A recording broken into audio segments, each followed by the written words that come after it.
오늘은 성령의 시대, 새로운 시대가 시작되었다라는 말씀으로 함께 은혜를 나누겠습니다. 오순절 절기를 지키기 위해서 예루살렘을 방문했던 많은 사람들은 엄청난 사건을 직접 목격했습니다. 사람들은 굉장히 혼란스러웠습니다. 제자들이 성령님으로 충만해서 전하는 메시지를 이해하지 못해서 그런 것은 아닙니다.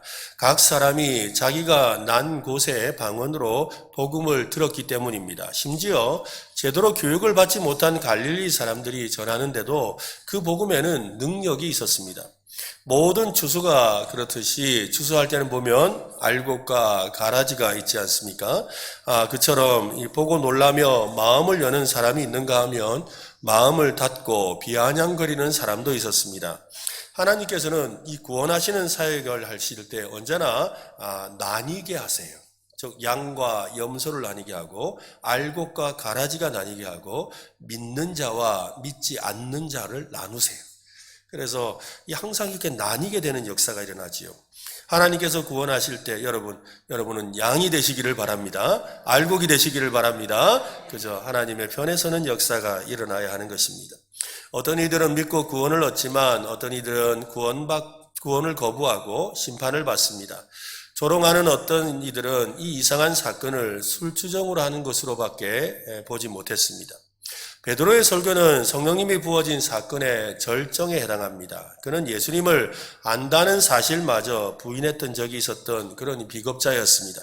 그런가 이제 담대하게 또 당당하게 예수님을 그리스도로 선포하고 있습니다. 그의 메시지에는 능력과 확신이 가득 담겨 있습니다. 예수님께서 성령이 임하시면 권능을 받게 될 것이라고 하셨던 말씀이 그대로 이루어진 것입니다. 성령님의 권능을 받은 베드로는 담대하게 복음을 선포합니다. 겉으로 보이는 설교자는 베드로였죠. 베드로가 자기 입술로 막 설교를 하고 있으니까요. 그런데 진정한 설교자는 성령 하나님이셨습니다. 베드로는 성령 하나님의 그 메시지를 전달하는 통로, 확성기에 불과했던 것이지요. 스피커였다는 겁니다. 베드로의 설교를 가만히 살펴보면 하나님께서 설교를 얼마나 중요하게 생각하는지를 알 수가 있습니다. 하나님은 설교를 통해 하나님의 그 크고 비밀한 일을 항상 알려주세요. 그래서 이 설교가 굉장히 중요합니다. 우리도 예배 시간에 보면, 그죠? 예배 시간에 상당수가 어디에 해당해요? 1시간 예배 드리는데 설교가 그 반 이상을 차지하잖아요. 근데 왜 설교가 그만큼 중요하느냐 하면 어떤 분들이 그래요. 목사님, 설교 좀 짧게 하면 안 될까요? 그래요. 뭐 짧게 하는 것도 괜찮아요. 그런데 여러분, 의미를 알고 나면 아마 여러분이 생각을 바꿀 것 같아요. 여러분, 우리가 예배 가운데 하나님 앞에 기도를 드려요. 그죠? 찬송을 드려요. 마음도 드려요. 물질도 드려요. 근데 받는 것은 설교밖에 없어요. 설교를 통해 은혜를 받습니다. 그죠? 설교를 통해 은혜를 받아요. 설교를 통해 하나님의 음성을 받아요. 설교를 통해 성령님의 위로를 받지요. 설교를 통해 용기를 받는 거예요. 힘을 받는 거예요. 그러면 여러분, 제가 설교 좀 짧게 할까요? 물론 너무 길게 해서는 안 되겠습니다만 바로 그렇다는 거죠. 설교가 그만큼 중요하다는 거예요. 설교를 통해 죄와 허물로 죽은 자를 일으키는 놀라운 일을 행하시지요. 복음이 선포될 때 일어난 일보다 놀랍고도 기적적이고 극적인 일은 없습니다. 베드로는 요엘서와 다윗의 예를 들어서 하나님의 약속이 어떻게 성취되었는지를 선포했습니다. 자신들이 지금 난 곳 방언으로 선포하고 있는 이유를 설명합니다. 구약의 선지자였던 요엘이라는 이 선지자가 예언했던 일이 지금 일어났다는 거예요. 수백 년 전에 예언했던 일이 일어났다는 겁니다. 16절로 18절 말씀인데요. 한번 보세요. 이는 곧 선지자 요엘을 통하여 말씀하신 것이니 일러스되 하나님이 말씀하시기를 말세에 내가 내 영을 모든 육체에 부어주리니 너희의 자녀들은 예언할 것이요 너희의 젊은이들은 환상을 보고 너희의 늙은이들은 꿈을 꾸리라. 18절은 같이 읽을까요? 그때 내 영을 내 남종과 여종들에게 부어주리니 그들이 예언할 것이요. 여기서 중요한 게 바로 이 말씀이에요. 내 영을 모든 육체에 부어주겠다라고 하신 거예요. 요엘은 하나님의 영, 그 성령님을 부어주시는 때가 올 것이라고 수백 년 전에 예언을 했습니다. 그때는 종말의 때고 심판의 때인 주의 크고 영화로운 날이 이르는 때입니다. 그때 일어나는 현상을 몇 가지로 소개하고 있지요. 그 첫 번째가 하나님의 영을 내 남종과 여종들에게 부어주리니 그들이 예언할 것이다 라고 했어요. 바로 지금 그 요엘이 예언했던 그 일이 일어났다는 거예요. 하나님의 영, 성령님이 그들 가운데 임하셔서 남종과 여종들에게 부어주셔서 그들이 하나님의 말씀을 예언하고 있다는 거예요. 지금 이 일을 이야기한 거예요. 둘째로 하늘에서 기이한 일과 표적이 일어날 것인데 피와 불과 짙은 연기와 같은 것이라고 합니다. 여러분, 피와 불과 짙은 연기하면 뭐가 생각나세요? 피도 있고 연기도 있고 또한 불도 있으면 뭐가 생각나세요? 전쟁. 그죠? 전쟁의 참상이잖아요. 그죠? 전쟁이 일어나면 막 피가 막 낭자하고, 그 다음에 또 막 불 타잖아요. 그리고 막 그 불탄 곳에 연기가 이렇게 자욱하잖아요. 그것을 생각하기 쉽습니다. 근데 피와 불과 짙은 연기는 언뜻 생각하면 전쟁의 참상처럼 보이지만 이 베드로는 성령님의 인도하심을 따라서 그것이 성령님이 그들 가운데 임하신 기이한 일과 표적으로 설명하지요. 즉 성령님께서 임재하심으로 말미암아 제일 처음 예수 그리스도의 피가 무엇인지를 알게 된 거예요. 예수 그리스도의 십자가의 죽음과 피의 의미들을 깨닫게 된 거예요. 두 번째로는 불이라 그랬죠. 성령이 불이 그들의 머리 위에 임하셨잖아요. 그리고 성령의 임재가 가득한, 하나님의 임재가 가득한 것으로 말미암아 임재의 구름이 그들 속에 가득하게 있었다는 것을 말하고 있는 것입니다. 세 번째로 누구든지 주의 이름을 부르는 자는 구원을 받게 될 것이다 라고 했습니다. 요엘서에서 이 주라는 이 표현은 하나님을 뜻합니다. 근데 베드로는 이 주를 예수 그리스도라고 하고 있지요. 즉 예수님을 하나님의 메시아, 하나님의 아들로 선포하고 있는 겁니다. 한번 고백해 볼까요? 예수님은 나의 주, 우리의 주시다. 한 번 더 할까요? 예수님은 나의 왕이시고 우리의 왕이시다. 바로 이 선포라는 것입니다. 이 엄청난 선언이에요. 성령님께서 베드로의 입술을 통해 이 놀라운 일을 선포하게 하셨습니다. 베드로는 새로운 시대가 열렸음을 그가 선포하고 있습니다. 여러분은 예수님께서 땅끝까지 이르러 내 증인이 되라 라고 하셨던 말씀의 의미를 제가 첫 시간, 둘째 시간에 설명을 했기 때문에 기억하실 겁니다. 이 땅끝까지 이르러 증인이 되라는 건 무슨 말이었습니까? 새 시대, 새로운 왕이 오셨음을 온 땅에 두루 다니면서 선포하라는 이야기였죠. 그래서 새로운 왕이 오셨습니다. 새로운 왕조가 시작되었습니다. 라고 선포하는 일. 그 선포하는 일이 바로 증인의 역할이라고 했습니다. 베드로는 성령님의 시대가 시작되었고 하나님 나라와 왕 되신 예수 그리스도의 증인으로서 새 시대를 선포하고 있는 것입니다. 내가 내 영을 모든 육체에 부어주리라고 약속하셨던 말씀이 이루어지고 있는 것이지요. 모든 사람은 성령님을 받고 충만하게 되는 시대가 열렸습니다. 120명의 성도에게 각각, 그 모든 사람 각각에게 하나씩 모두 다 성령님이 충만하게 임하셨지요. 남녀 구분이 없었습니다. 나이의 구분이 없었습니다. 젊은이나 늙은이나 구분이 없었습니다. 신분과 계층의 구분도 없었습니다. 민족의 구분도 없었습니다. 누구에게든 차별 없이 성령님께서 임하셨습니다. 하나님의 구원은 선택받은 민족 이스라엘을 넘어 만민을 향해 나아가게 된 것이지요. 종교교육을 통해서 우리에게 주신 아주 중요한 새로운 깨달음이 있었습니다. 그것은 만인 제사장직입니다. 온 사람들이 다 제사장이라는 거예요. 근데 종교개혁이 일어나기 전까지는 이 사제, 즉 우리 성당에 가면 신부님 있잖아요. 그 신부님들이 사제, 즉 제사장이라고 생각했어요. 그래서 그들이 말씀도 독점하고 있고 예배를 집전하는 일도 독점하고 있었어요. 그런 일을 어떻게 종교개혁을 통해서 우리 모두 다 성령 하나님으로 인하여 왕같은 제사장들이다. 해볼까요? 나는 왕같은 제사장이다. 그죠? 우리 모두는 왕같은 제사장이 되어서 누구라도 하나님 앞에 예배할 수 있고 누구라도 하나님을 만날 수 있는 그 은혜를 누리게 되었지요. 뿐만 아니라 또한 우리에게는 모든 신자들은 예언자가 되게 되었어요. 선지자, 예언자가 되게 된 거지요. 누구라도 성령님의 인도를 받게 되면 누구라도 하나님의 말씀을 말하고 전할 수 있는 예언자가 되는 것입니다. 베드로는 모든 사람에게 부어주시는 성령님의 충만함으로 예언자가 되어 있습니다.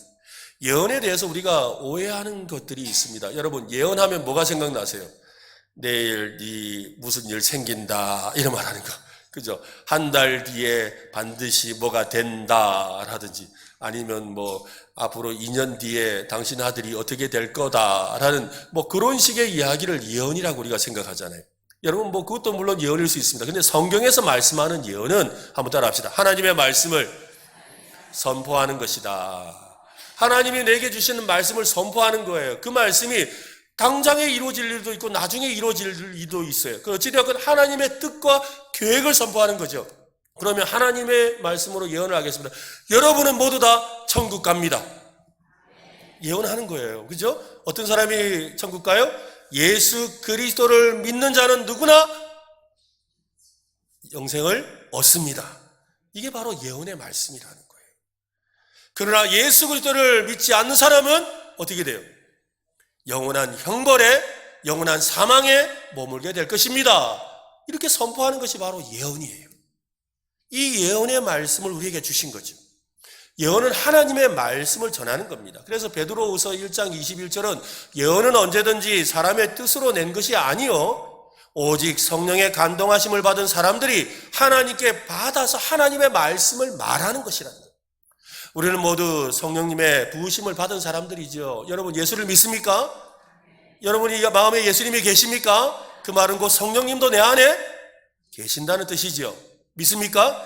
우리는 모두 하나님의 예언자들입니다. 따라합시다. 나는 예언자다. 예언자다 하니까 갑자기 또 그러네요. 다시 한번 합시다. 나는 선지자다. 선지자다, 예언자가 같은 말이거든요. 하나님의 말씀을 담대하게 선포하고 전하는 예언자들입니다. 우리의 신분과 사명을 잊으면 안 됩니다. 우리에게 성령님을 보내주신 것은 예언의 말씀을 증언하게 하려는 것입니다. 우리에게 증인이 되라고 하신 것은 예언자가 되어서 이 시대를 향하여 사람들을 향하여 하나님의 말씀을 선포하라는 것이죠. 주 예수 그리스도를 믿어야만 이 땅 가운데 영원한 생명을 얻을 기회가 생기고 하나님을 왕으로 모시고 예수 그리스도를 왕으로 모시고 영원한 영생을 누릴 수가 있습니다. 크고 두려운 날, 하나님의 심판날이 오기 전에 예수 그리스도를 믿으셔야 합니다. 이것을 전하는 예언자들이라는 거예요. 오늘 그 예언자의 사명을 감당하는 저와 여러분 되시기를 바랍니다. 이를 위해서 우리에게 성령님이 오셨습니다. 우리와 함께 하시죠. 우리에게 능력을 주십니다. 우리에게 힘을 주십니다. 우리를 새 시대의 일꾼으로 부르고 계십니다. 성령님께서 우리 안에서 성경을 깨닫게 하시고 할 말을 주시고 전하게 하십니다. 우리의 신분과 사명을 잊지 않는 저와 여러분 되시기를 간절히 바랍니다. 윤사무엘이라는 어떤 신학생의 간증입니다. 한번 들어보십시오. 저는 이미 복음을 들었고 배웠고 그 복음 때문에 울고 또 기뻐했지만 이번 학기에 전도 수업이 있다는 말은 전혀 달갑지 않은 소식이었습니다. 학생이니까 이제 수업에 전도 수업이 있었던 거예요. 전도학이 있었던 거예요. 그래서 전도 수업에 가면 뭐 할 것 같습니까? 전도 수업을 받으면 뭐 할까요? 전도하러 가야 되잖아요. 그죠? 그러니까 되게 부담스러운 거예요. 신학생이지만 이게 되게 부담스러운 거예요. 전도 수업, 이거 전도하러 가야 되나 이러고 있는 거예요. 그래서 전도라는 두 글자에 몸이 떨리고 심장은 쿵쾅거렸습니다. 정말 전도하고 싶지 않았습니다. 복음 때문에 기쁘기는 하지만 복음을 전하는 것은 두려웠습니다. 그렇다고 수업을 빼먹을 수는 없는 일이었습니다. 억지로 끌려가는 사람처럼 버스터미널에 사람들이 많으니까 버스터미널에 전도하러 나갔습니다. 처음에는 이 선배 뒤만 졸졸졸 따라다녔대요. 선도 잘하는 그 선배 뒤만 따라다니면서 그냥 선배 하는 것만 이렇게 쳐다보면서 뒤에만 있어도 될 것 같아서. 근데 사람들 앞에서 거침없이 복음을 선포하고 1:1 전도도 하는 그 선배를 보면 막 부러웠습니다.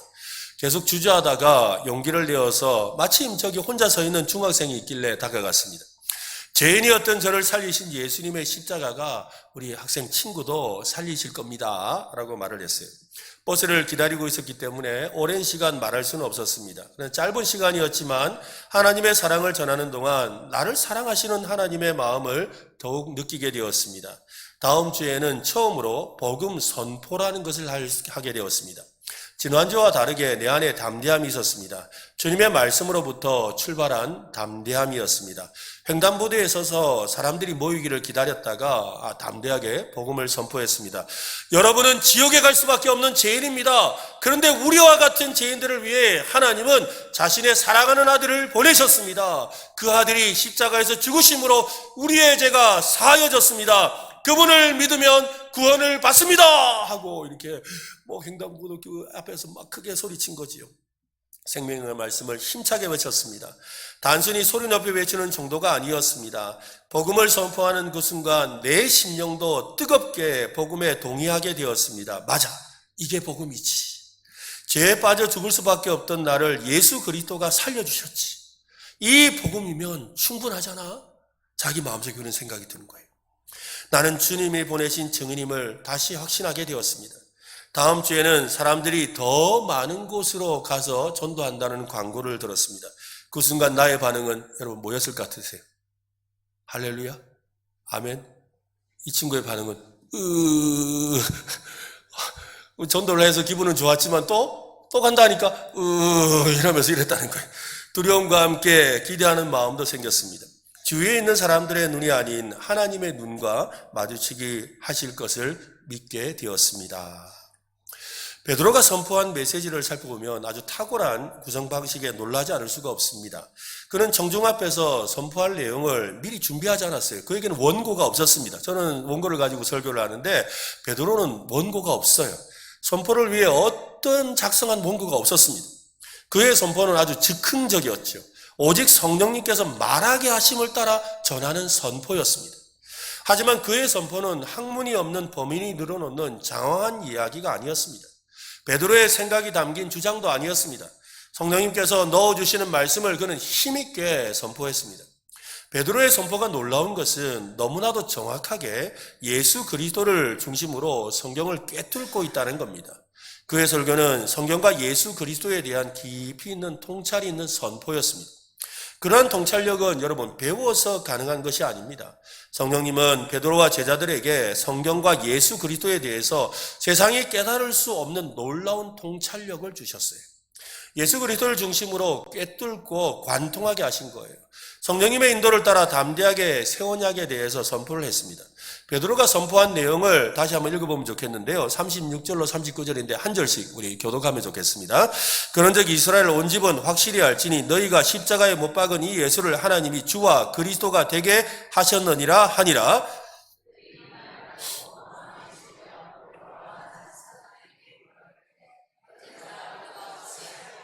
베드로가 이르되 너희가 회개하여 각각 예수 그리스도 이름으로 세례를 받고 제사함을 받으라. 그리하면 성령의 선물을 받으리니 이 약속은 너희와 너희 자녀와 너희 먼데 사람 곧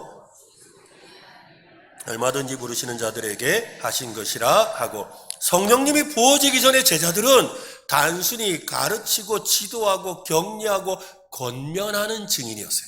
저기 있잖아요, 우리 예수님이요 이러면서, 여기 있잖아요, 성경에 말씀하신 그분이요 이러면서 이렇게 그냥 가르치는, 또 권면하는 거죠. 저 예수님 믿어 보실래요?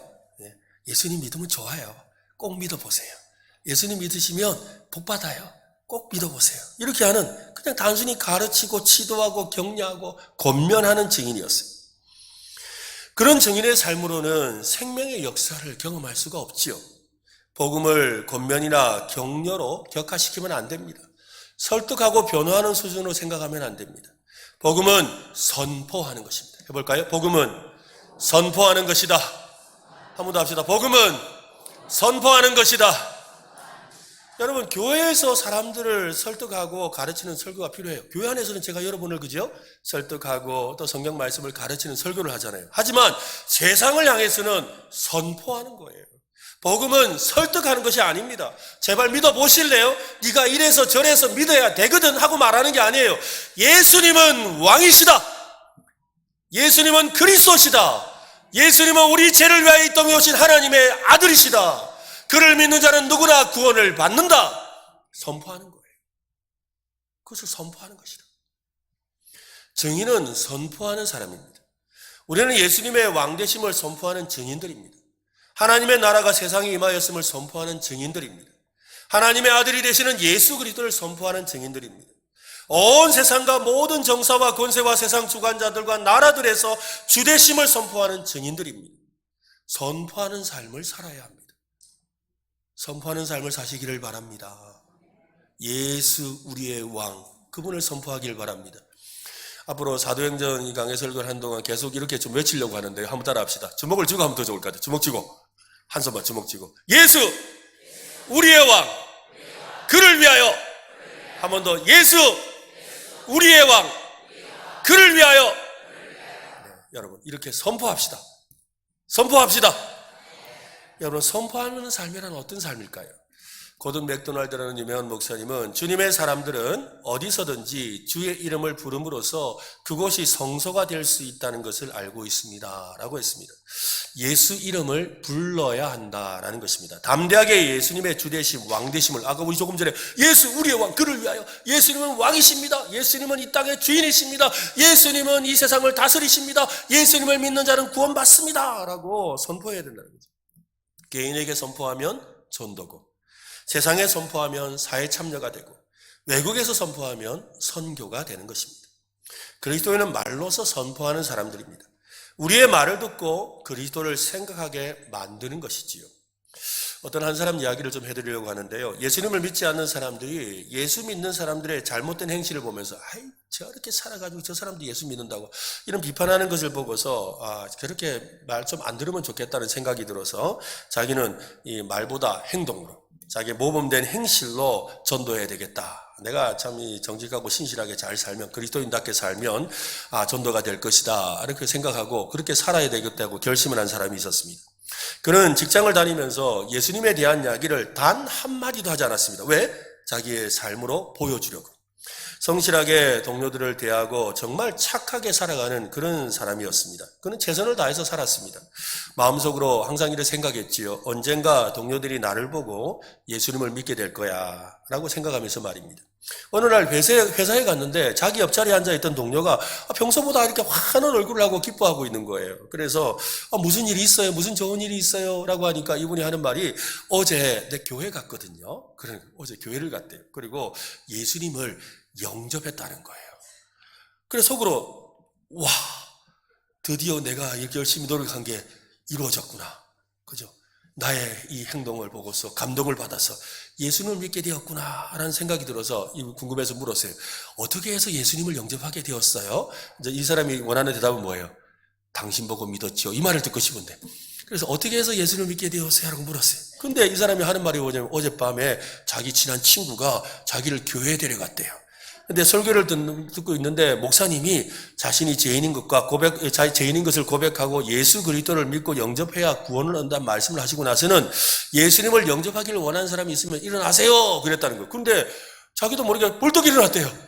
그래서 예수님을 영접하게 되었다는 거죠. 그리고 예수님을 영접하는 기도를 따라하게 되었다는 거죠. 그 이야기를 듣고 나서 물었습니다. 그러면 지금까지 나랑 같이 일하면서 나를 보고 예수님 믿고 싶다는 생각 드신 적 없어요? 하고 물었어요. 그러자 이 동료는 깜짝 놀라면서 이렇게 말한 거예요. 당신도 예수 믿어요? 나는 당신 때문에 예수님을 안 믿고 있었어요. 왜? 뭐냐면 당신처럼 예수님을 믿지 않아도 착하게 사는 사람이 있다는 걸 보면서 내가 굳이 예수님을 믿어야 될 이유를 모르겠더라고요. 예수 안 믿어도 그렇게 잘 사는데 내가 왜 예수 믿어야 되지? 그렇게 생각했다는 거예요. 여러분, 전파하는 자가 없으면 어찌 예수를 믿겠습니까? 전파하는 자가 없는데 어찌 예수를 믿겠냐고요. 우리의 입으로 예수 복음을 선포해야 합니다. 그렇게 입술로 선포했다면 이제 행동에 있어서 남달라야죠. 우리의 행동을 보고서 사람들이 예수님을 생각하게 만들어야 합니다. 우리가 생각하고 계획하고 판단하는 것에서 예수님이 예수 그리스도와 그분의 왕되심을 생각하게 만들어야 되는 거죠. 당신 이렇게 성실하게 살아갑니까? 그때 한마디 해야 된다 이 말이에요. 뭐라 해야 돼요? 예수님 때문에. 뭐라고 해봅시다. 시작. 예수님 때문에. 아니 당신은 왜 이렇게 잘 참는 거예요? 네. 당신은 왜 이렇게 정직한 거예요? 대답이 왜 이렇게 시원찮습니까? 여러분, 당신은 왜 이렇게 신실한 겁니까? 네, 당신은 왜 이렇게 남을 잘 도와주는 거예요? 오늘 왜 자꾸 나를 찾아오는 거예요? 대답이 왜 자꾸 작아지냐고요? 네, 그죠? 예수님 때문에, 예수님 때문에. 그렇게 말을 해도 그게 우리가 시작하는 거예요. 내가 행동하고 살아가는 이유를 말해줘야 되죠. 예수님 때문이라고 말입니다. 우리의 감정에서도 남달라야 합니다. 기뻐하고 슬퍼하고 화나고 인내하고 참고 공감하고 사랑하는 모습에서 예수님의 마음이 느껴지게 돼요. 당신 왜 이렇게 웃고 있어요? 이제 잘하시네. 그죠? 맞아요. 당신 왜 지금 눈물 흘리는 거야? 그죠? 당신 지금 왜 화가 나 있어요? 갑자기 대답하기 애매하죠? 여러분, 화난 이유도 있어요. 왜? 하나님의 거룩한 마음을 품으면 화가 나요. 하나님의 거룩한 분노도 있는 거예요. 그러니까 지 성질대로 내는 거 말고, 그때는 예수님 때문에 하면 안 되죠. 그렇지만, 그죠? 정말 마음에서 거룩한 분이 올라올 때가 있잖아요. 그때 예수님 때문에 내가 그냥 있을 수가 없다. 그죠? 그런 거. 말로서 표현해야 합니다. 예수님 때문에 그러한 감정을 느끼고 있음을 말입니다. 우리의 말과 착한 행실을 통해서 예수 그리스도의 왕되심을 선포해야 되는 것이죠. 한 번 더 할까요? 예수님 때문에 예수님은 우리의 왕이십니다. 이렇게 선포하는 증인 되시기를 간절히 바랍니다. 예수님의 삶과 죽음과 부활은 예언의 성취였습니다. 베드로가 선포한 복음의 핵심이 바로 그겁니다. 베드로의 설교는 이 다음에 세 구절로 요약할 수가 있습니다. 23절 말씀인데요. 한번 읽어봅시다. 시작. 그가 하나님께서 정하신 뜻과 미리 하신 대로 내준 바 되었거늘 너희가 법 없는 자들의 손을 빌려 못 박아 죽였으나. 여기에 지금 뭘 말하고 있습니까? 예수님이 십자가에 못 박혀 죽으셨다. 예수님이 십자가에 못 박혀 죽으심에 대해서 말해요. 자, 32절입니다. 같이 또 시작. 이 예수를 하나님이 살리신지라 우리가 다 이 일의 증인으로다. 이번에 뭘 말하죠? 예수님의 부활. 예수님의 부활을 말해요. 자, 36절입니다. 또 읽어보겠습니다. 시작. 그런즉 이스라엘 온 집은 확실히 알지니 너희가 십자가에 못 박아 이 예수를 하나님이 주와 그리스도가 되게 하셨느니라 하니라. 이번에는 뭐라 그래요? 하나님의 아들이시다라고 말하는 거예요. 자, 복음의 핵심이 바로 이거예요. 복음이 뭐냐? 첫 번째, 예수님은 우리를 위하여 십자가에 죽으셨습니다. 그리고 예수님은 하나님이 그를 3일 만에 부활하게 하셨습니다. 그리고 그분은 지금도 살아계셔서 이 세상과 온 세상을 다스리시는 왕이고 주가 되시고 하나님의 아들이십니다. 이게 바로 복음이라는 거예요. 해볼까요? 예수님은 우리를 위하여 십자가에 죽으셨습니다. 하나님은 그를 사흘 만에 부활시키셨습니다. 그를 하나님의 아들이고 주가 되게 하셨습니다. 아멘. 바로 이것이 복음이라고요. 예수님의 죽음은 하나님께서 정하신 뜻과 미리 하신 대로 이루어진 것입니다. 그리스도의 십자가의 죽음은 우연한 일이 아닙니다. 인간들에 의해 죽음을 당했지만 궁극적으로 그것은 하나님의 계획과 목적의 한 부분이었습니다. 하나님은 예수 그리스도를 죽음에서 부활하게 하셨습니다. 예수님을 주와 그리스도가 되게 하셨습니다. 인류의 영원한 왕이리요 참된 구원자가 되게 하셨습니다. 예수 그리스도를 십자가에서 죽고 부활하게 하시고 하늘로 높이신 이유가 여러분 뭘까요?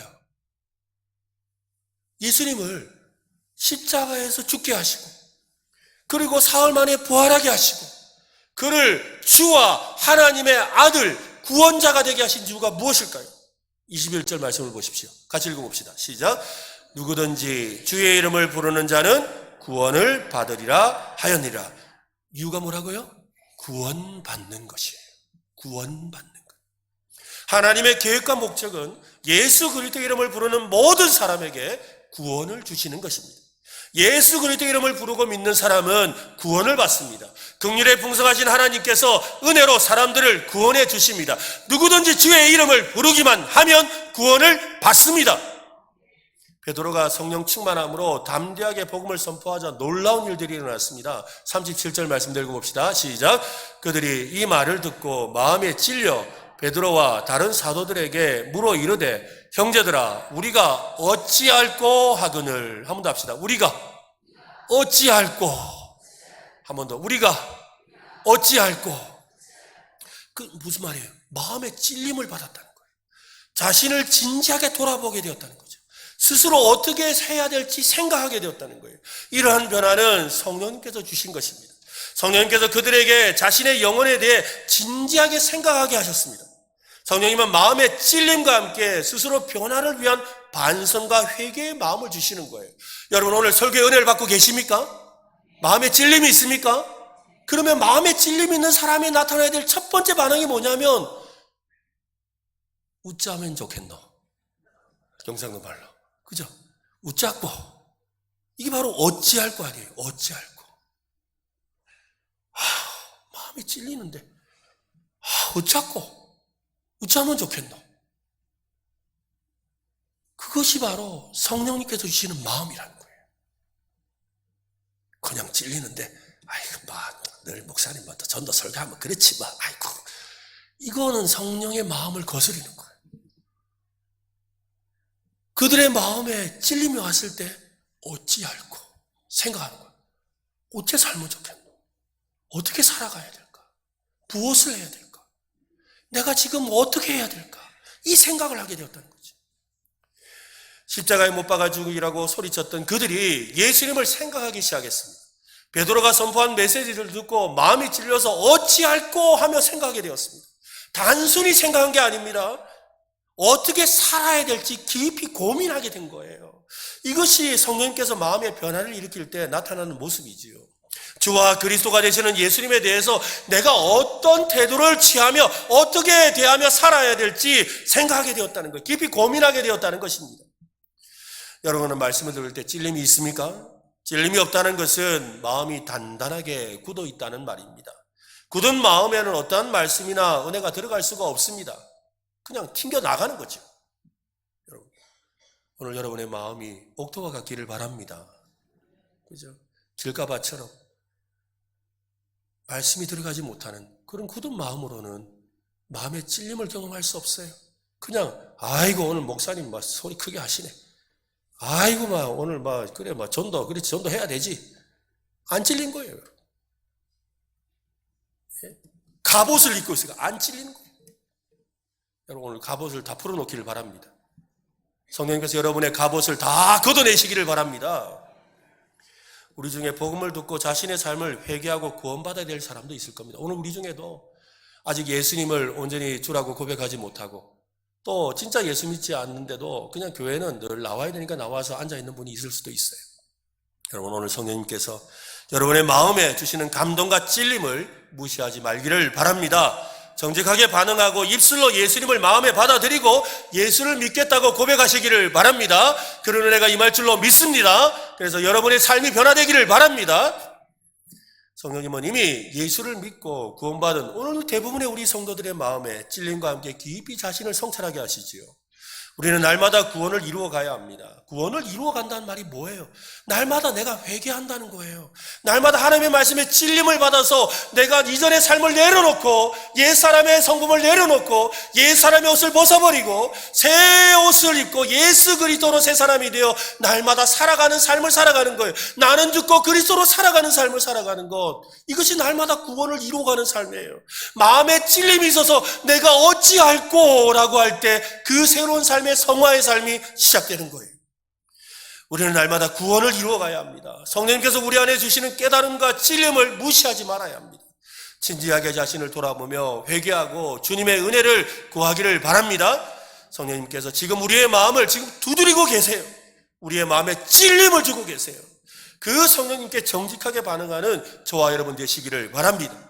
성령님은 우리에게 더 깊은 영적인 체험과 은혜 속으로 인도하기 위해 우리에게 찔림과 함께 생각하게 하셔요.